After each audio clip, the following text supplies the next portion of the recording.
Tumungo tayo sa Davao City kung saan kompleto ng pag-transmit ng mga boto mula sa higit 1,000 election precincts sa lungsod. Makakasama natin ng live si Katrina Domingo para sa detalye. Hi, Kat!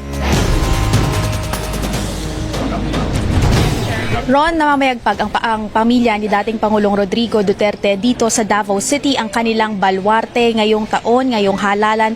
Patuloy nilang hawak ang halos lahat, kung hindi ang lahat ng key places dito sa Davao City. Ayon sa tala ng Davao City Board of Canvassers, nakalalabas lamang ngayon, nanalo si dating Pangulong Rodrigo Duterte bilang alkalde ng Davao City via a landslide victory. Hinahanap natin ngayon mula sa ating mga notes yung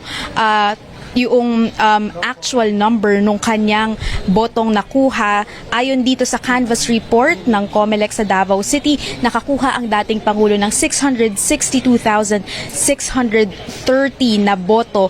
Galing yan sa voter turnout na 77.21% dito sa Davao City.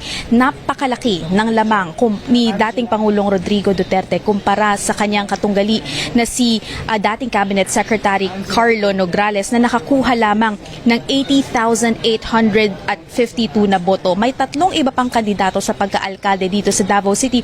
Ngunit kahit i-add natin yung mga boto na nakuha nitong tatlo, less than 10,000 lamang ito. Kaya